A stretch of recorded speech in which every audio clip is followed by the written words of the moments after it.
So how does that apply to the home and different things that are inside the home?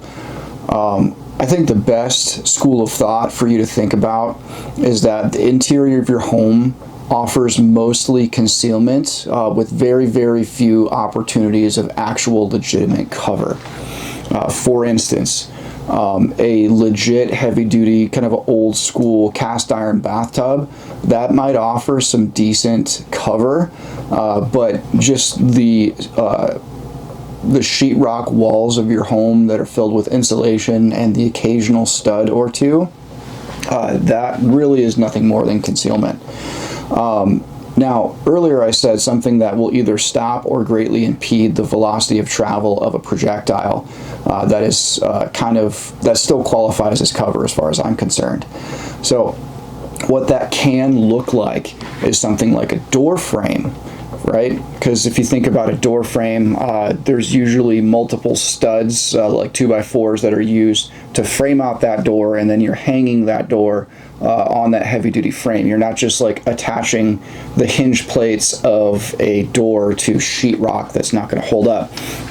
So the door is typically framed out with heavier studs, like 2x4s, usually a few of them. Now, I will tell you right now that 2x4s don't stop most bullets. 2x4s don't, well, it will not stop a common pistol caliber projectile like a 9mm or something like that. A 2x4 is not going to stop a 5.56 or something like that.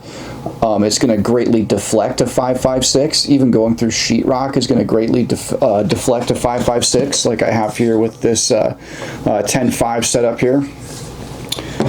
But more often than not, it's not going to stop a 5.56. The other thing that you must consider, that if someone is breaking into your home with malicious intent, and if they're armed with a 5.56, while one 5.56 might be stopped or greatly reduced in velocity by a 2x4, there's a few more than one in this thing. And if you think about it from the perspective of some methed out dude that broke into your home, or some sort of criminal gang member or whatever that broke into your home, you guys have seen shooting videos on the internet from like the 5 o'clock news. They don't just rip off one. It's usually a spray and pray, just kind of all over the place in the general vicinity of something that made them nervous. So there's that to consider too. So over here I have Glock 19 with a Surefire light on it. If you have a pistol set up for home defense, or any kind of gun set up for home defense, it's a smart idea to have a light attached to it. Just because that's really going to help you be able to determine IFF or identify friendly or foe.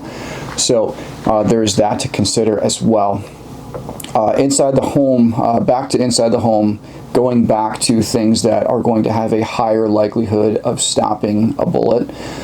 So you need to think about the construction of your home. Sometimes it's good to even pull out a floor plan or a layout plan of your home. I have an advantage for our home because we did some pretty major remodeling right before we moved in.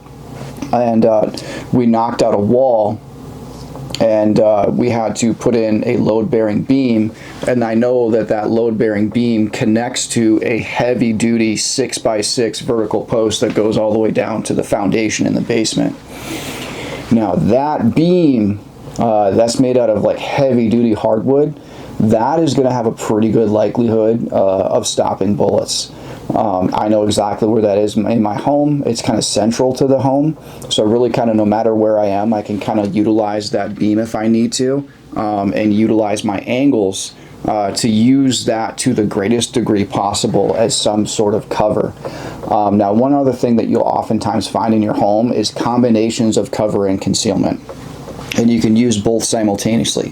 What I mean by that, combinations of cover and concealment, is like part of what you're using might be cover. Let's say you're like right behind that load-bearing beam, and that load-bearing beam is only like 6 inches wide, right? And then the rest of that is cover. Well, the thing that you need to realize is like that aggressor that broke into your home, they don't necessarily know where your body is exactly behind that combination of cover and concealment. So sometimes it might be advantageous. Let's say the center half here is the difference between cover and concealment and then open ground, right? You might be like bobbing way out to get like past that threshold of cover and then concealment. You might bob way out and then bob way back to get back into that position of being able to shoot, because as you can imagine, if they see you poke out from a certain location, they may do just like you see in the movies, and they may be putting bullets right through that sheetrock next to where they perceive you may have ducked into. So it's not always a good idea to be like right behind that spot, right? You may need to like be a lot more aggressive in your body movements to get to a position to be able to return fire and stop that threat, versus just standing right there behind that combination of cover and concealment.